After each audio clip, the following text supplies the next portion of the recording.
it could bear some light being shed on it. So to start with, what I wanted to say is that menopause is not an event, it's actually a journey. And we now don't just speak of menopause, we speak about perimenopause, the period around when the menses start declining and stopping.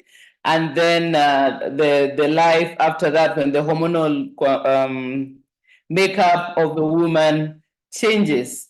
And the thing is that one of the reasons why we have difficulties in discussing menopause and what to do about it is that there are very, very many symptoms that are associated with menopause, and some of them begin before the menses have actually stopped.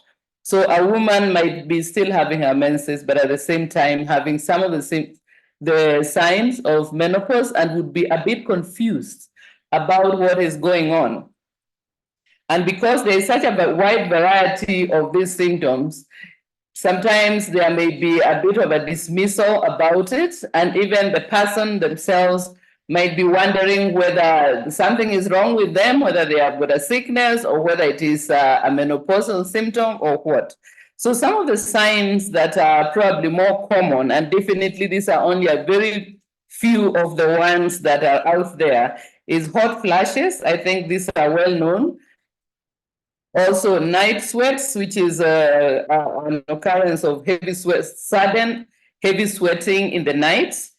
And then we also have brain fog, where there is a bit of confusion and forgetfulness. There is, in some women, loss of bone density. There is, of course, hormonal disruption, which is what drives the whole thing. There would be mood swings. There can be dryness of eyes.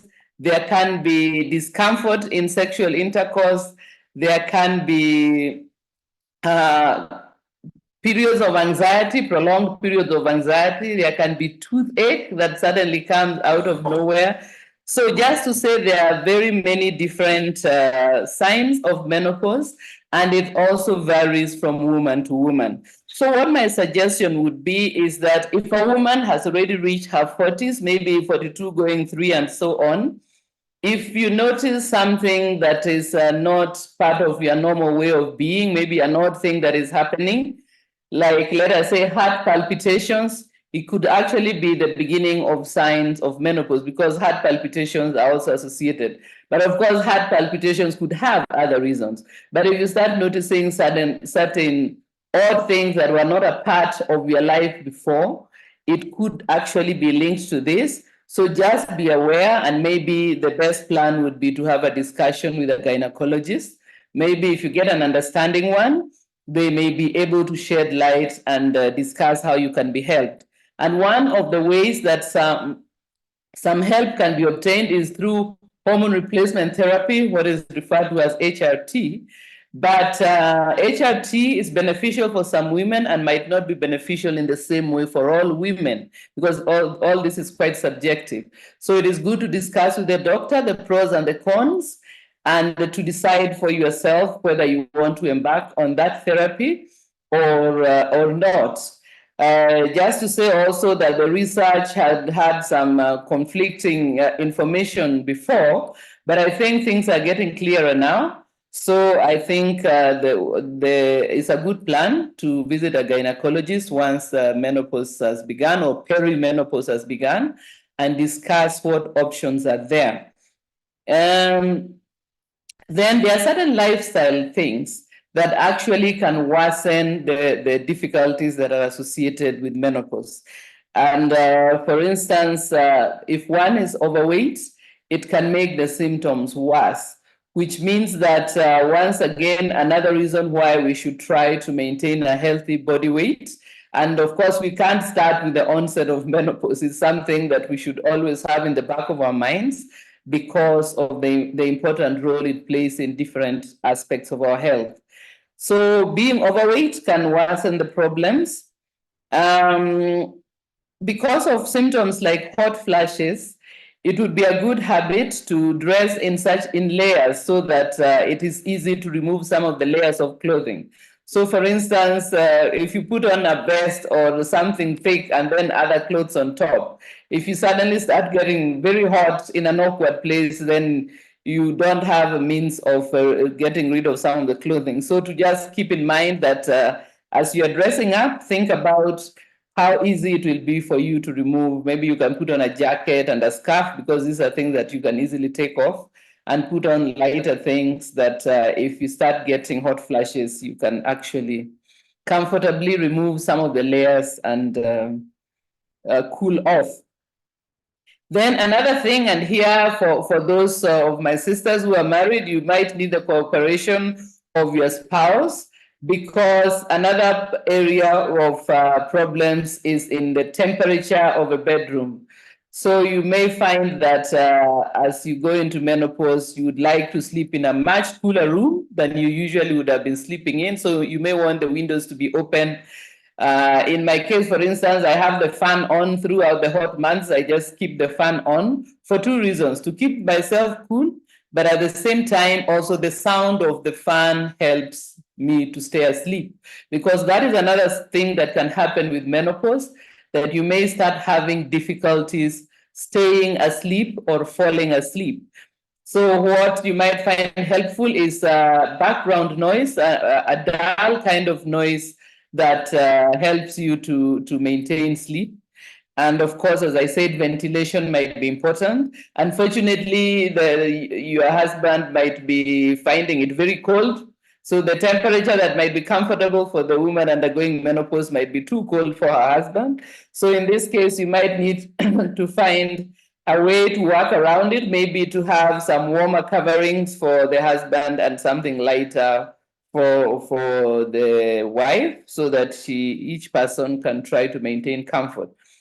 Then another thing to watch out against is going to bed with a full stomach, because this can worsen things like hot flashes and night sweats, because the metabolism will still be going on vigorously as you're trying to sleep. So to try and change your meal time so that they are a bit earlier in the evening, so that by the time you're going to bed, most of the digestion has taken place. And then this issue might be helped a bit. There are certain foods which can be triggers. So for it again will differ with different people. For some people, alcohol can become very problematic. Some people, in fact, develop an allergic reaction to alcohol. Others find that it triggers hot flashes and night sweats and stomach upsets and all those types of things. Other people find spicy foods, chili and so on, become problematic. For others, it's going to be caffeine. I know in my own case, I have had to abandon caffeine, much as I have loved coffee for all of my life. So it became something, for example, that makes sleeping very difficult. And if you already are having sleeping problems, then coffee can actually exacerbate that. And menopause also exacerbates sleep problems, because sometimes you wake up in the middle of the night feeling very hot, or in a sweat, and so on. So just be observant. If you notice that certain things make this act as triggers, certain foods act as triggers, or drinks act as triggers, you may have to abandon them, at least until things settle down. Unfortunately, also, there is no time scale in which we say they'll settle down at a specific time. Also, that differs from woman to woman. So for some women, it can be a matter of 2 or 3 years. For others, it can be as long as 10 years. And some of the signs might stay on for a very long time. So there can be triggers. And then I also thought I will mention some of the supplements that we can use. Oh, I just wanted to mention that exercise also helps, but a problem can be that as menopause progresses, the joint pain can become a lot, so that it makes exercise quite difficult. And we might need to also think about changing the type of exercise. So gentle exercise might be better. For example, if you used to be a jogger, you might have to take up swimming or walking rather than jogging. If you are maybe doing high intensity types of exercise, you might need to rethink that, because you may find that joint injuries and joint pain becomes quite serious. Then looking at some of the supplements that we can recommend for this, I will have a number and I'll have some explanation added onto them. Just to say that the list I'm going to give is a bit long. It does not mean that all the products should be used by everyone. Again, look at the worst of the symptoms that you're having, and I'll mention some of the products that maybe can help specifically with those. But the ones that I would say generally for every woman in menopause would be Herbal Feminine Complex. We would want Pro Vitality, and we would want CalMag, as well as magnesium. I actually recommend both because we need the calcium, but we need even more magnesium, more than what you'd get from CalMag alone. So I would recommend that every woman who is in perimenopause or is postmenopausal to use those four, because Herbal Feminine Complex is going to help with stabilizing the hormones to a certain degree. Again, it works very well for some women and not so much for others.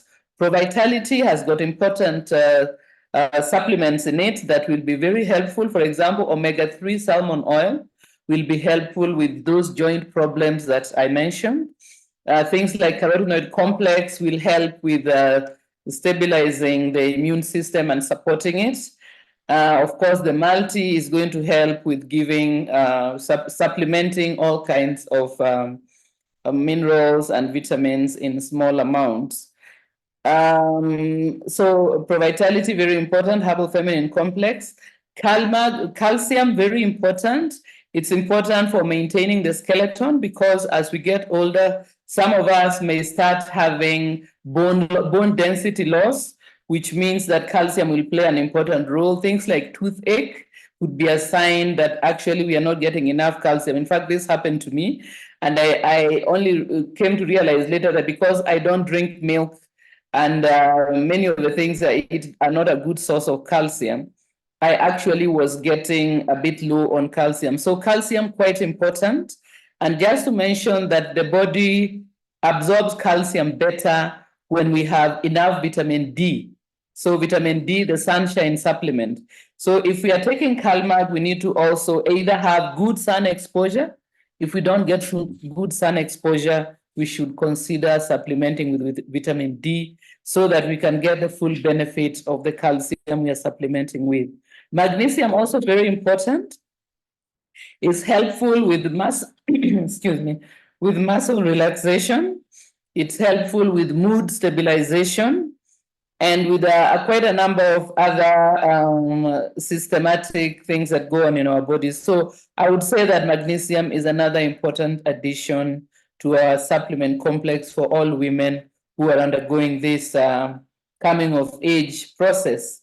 As I said, add vitamin D. If for one reason or another you do not have enough sun exposure, it could be that because of your work, you don't spend a lot of time in the sun, or because of the climate in which you live, you do not get enough sun, then I would recommend that you add vitamin D. Vitamin D is actually more of a hormone than a vitamin, and it plays many important roles, including, as I said, the absorption, good absorption and usage of calcium, but it also helps in mood stabilization and upliftment and various other things. Then, if as I said, one of the signs of things that menopause can bring is anxiety or depression. If someone is struggling with that, then we would recommend vitamin B complex to be added to the mix because it is going to help with mood upliftment, working together with things like magnesium and so on. If someone is suffering from fatigue and feelings of lethargy, again, vitamin B can help that because that is yet another sign of it. So vitamin B complex will help with not only uplifting the moods, but also with energy production. If as menopause progresses, we notice that we are losing muscle tone, that is our arms and maybe legs, our body becomes a bit flabby, then it could be a sign that we are losing our lean tissue. another sign that can happen as a result of the hormonal changes that accompany menopause. So there we would recommend that you add Neolife Shake and Amitone to the mix just to help with retaining muscles. But remember that the best way for retaining muscles is to do exercises that challenge those muscles. It could be maybe a bit of weightlifting. It could be using body weight. It could be things like yoga. All these can help in maintaining our muscles, and of course, doing work around our house or exercise, or the kind of exercise that strengthens our muscles. So that is the bit I wanted to share about purpose, and it will depend on the areas of difficulty. But in general, we recommend Herbal Feminine Complex, Pro Vitality, CalMag, and Magnesium Complex, and possibly vitamin D exposure. The other supplements can be added depending on what is going on, what particular other challenges are being experienced. So let me leave that there. I hope that the past. Thank you very much for that question, because I think area we have not discussed at all or a very long time. So thanks for the question. I find sometimes that I overlook certain aspects, and then someone asks a question and I actually realize that it is quite important for us to have been talking about it. Another question about platelet deficiency. So platelets, as you'll remember from your biology, the particles that are found in our, and they help with the process of wound healing. Unfortunately, we can have deficiency. This can be linked to things like cancer and chemotherapy and so on. In this case, they did not clarify as to why there was platelet deficiency. But what we can recommend from Neolife would be vitamin B complex, which is very important for the manufacturing of blood. We also recommend Formula 4 as a general supplement. And we also recommend multimineral alfalfa to give the minerals that we need in the making of blood. Then the other question was actually about leukemia, the blood cancer.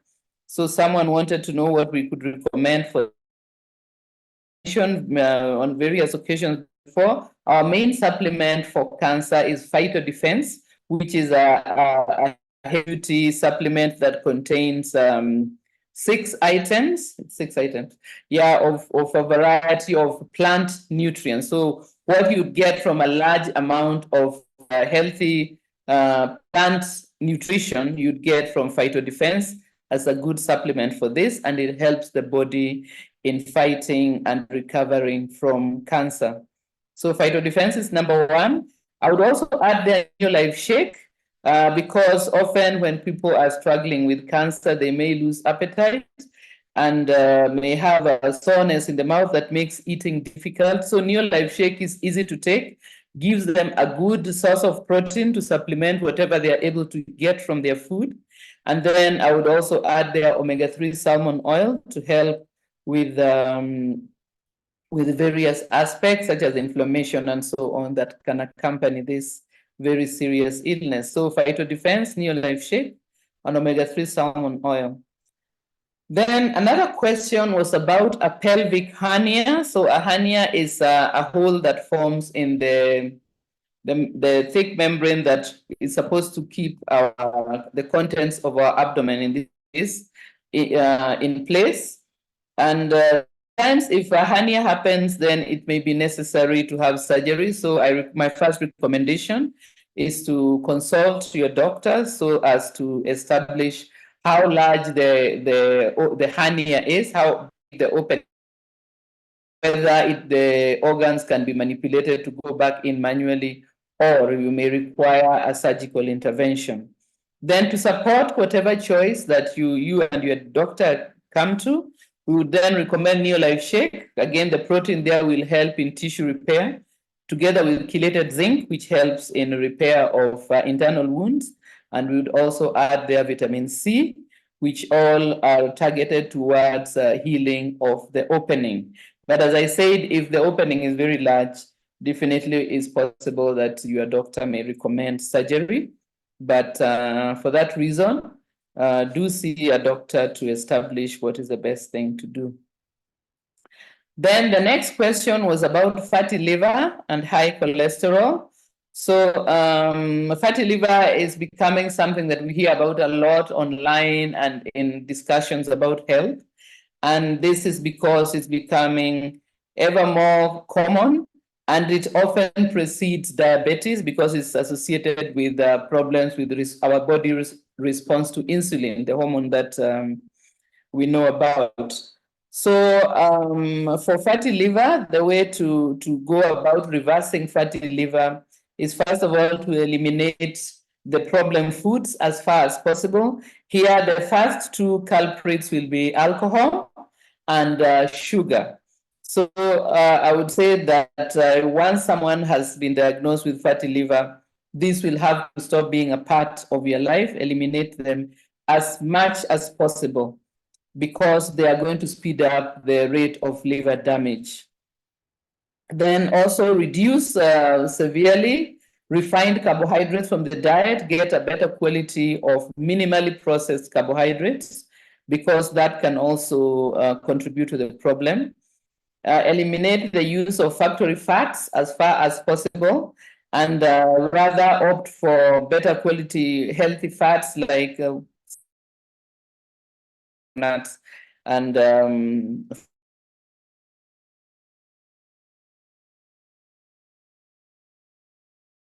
that they tend to be quite pricey. So maybe reduce the amount of general fat that you use in your cooking, and then the money that you maybe spare from that you can use for buying food such as avocado that will provide you with good quality fats. Another thing to help support your liver is to avoid all sources of toxins that you're able to do. And of course, we know there are various sources of these, including food additives that come from those processed foods. So think about places where you could be getting toxins in your body, because remember, the liver is the major detox organ in our body. And if it is already struggling with this fattiness, then what you need to do is not overload it with having to deal with a lot of toxins. So things like smoking or secondhand smoking, things like processed foods, and etc. can actually be a cause of concern for someone who is trying to support their liver back into good health. Then from Neolife, we would recommend, first of all, botanical balance, because botanical balance is going to assist with the problems to do with insulin. So I think that is the best place to start, because not only is it going to assist with the specific problem, but it's also going to ensure that we don't move from fatty liver disease into prediabetes and then diabetes. So already the fatty liver is going to indicate that there are some issues going on with the liver's ability to deal with the amount of sugar in our diet or the amount of alcohol in our diet. So then botanical balance, followed by omega-3 salmon oil. And then the third one would be Beta-GAD, that again helps the liver with detoxing itself. Then the next question was about hearing loss. Hearing loss, that is, the person is progressively not, the hearing is not very good. They're not able to hear clearly. And unfortunately here, it will depend very much on the cause of the hearing loss. If it is something to do with nutrition, then we would be able to assist. If it's something to do with a problem that has occurred in the organ, the ear itself, we might not be able to assist, because it could be a problem with the eardrum that has been damaged. It could be some of the small bones that participate in the process of hearing, or it could be the hearing, the nerve itself that carries sound to the brain. So again, there, just to be cautious that we cannot help with every kind of hearing loss. But if it is the kind that nutrition can help, then we'd recommend vitamin B complex, we'd recommend magnesium complex, and we'd also recommend Beta-GAD.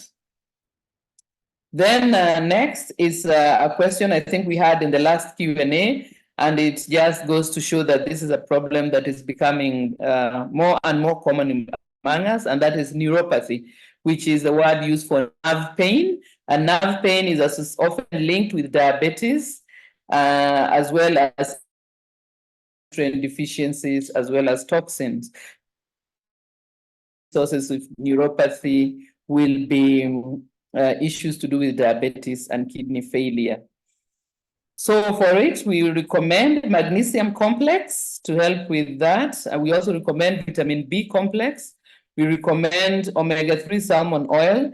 And if the person has got pre-diabetes or diabetes problem, then of course we would recommend botanical balance and threonine, because it's better to get to the root of the problem. And if the problem is rooted in sugar metabolism, then do start with botanical balance and threonine and add the others.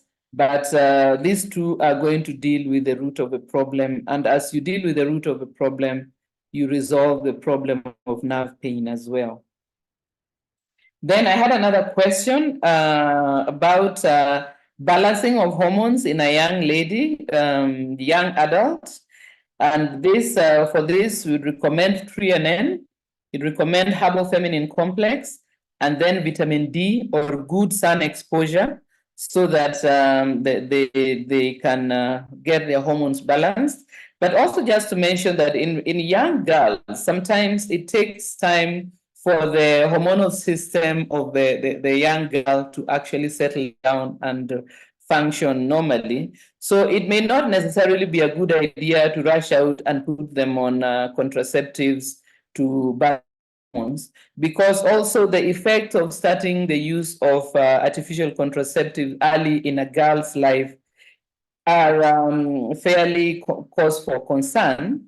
So it may be a good thing to just use some of these our supplements and give the system time to great use, because adolescence is also not an event. Like menopause, it is a journey, and some girls will go into it without any issues. Others will actually have difficulties for the puberty to set in place well. So those are the recommendations that we have. And then another question was about having a lump in the throat, the sensation of having a chronic lump in the throat that is not clear, the person is not clear as to what the reason could be. But the reason could be chronic heartburn can lead to some injury in the lower part of the throat that can feel like a lump. It could also be due to anxiety, and it could even be due to. So again, here,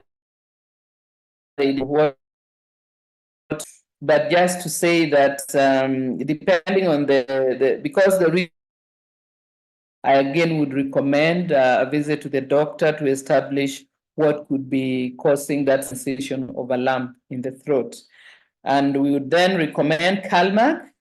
We would recommend vitamin D, and we recommend all C. So they can suck all C, because if it is something to do, let's say, with chronic sinus inflammation, which can actually be a cause of this, or it could be just allergies that are constantly irritating the throat, then all C would be useful to suck on and sip water to ease that feeling of choking, of having something stuck in the throat.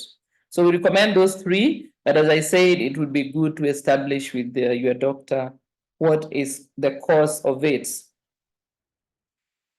Then another question was about diminishing eyesight. In the one case was a child, another case an older person. So here again, I would recommend consultation with a doctor to find out what is the cause of the eyesight problems, because our supplements will not be able to help every kind of eyesight loss or problems to do with sight. So for that reason, it would be good to find out what is going on, what is the underlying cause that is diminishing the eyesight. And once we establish that it's maybe not something that should go to an optometrist or is something that the doctor should attend to, then we can recommend for them vitamin A plus D.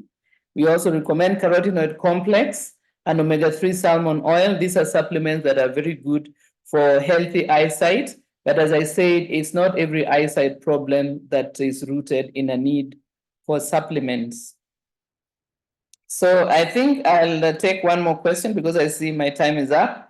So the question I have here was backache, so severe backache that was impeding walking. And as we know, the spinal column in our back has got quite a bit of our nervous system in it. And that is why if there is severe back problems, we can also start having problems with walking. So my first recommendation again is to consult a doctor to find out what could be happening. It could be one of the spinal discs coming out of place. Otherwise, you can also consult a chiropractor. The chiropractors are certain kind of specialists that deal with the spinal column, and they may be able to find what is the underlying cause and help. So the first recommendation to consult to find out what is the underlying cause for the severe backache. On the lifestyle side, we'll recommend avoiding habitual prolonged sitting because sitting is very bad for the back. The way in which our back is situated when we are sitting is not good for the spine at all. We can also recommend incorporating massage, periodic massages or visits to the physiotherapist. We can also, the physiotherapist and chiropractor can also recommend back strengthening exercises because it could also be, the problem could also be due to muscles that have become weak. And so the imbalance of the strength and weakness of muscles could actually be what is causing the backache. So with the Neolife side, what we recommend is omega-3 salmon oil that will help with resolving inflammation and improving the joints in the back. We also recommend Calmag in case some of the discs and bones of the spine are required to be repaired by the body. And we also recommend full motion, which helps in the repairing of cartilage. Remember, all of these bones are coated with cartilage, which are easy to lubricate and keeps the muscles move. Keeps the discs and the joints of the spine moving well. So I think that I have touched on quite a number of the questions that we had.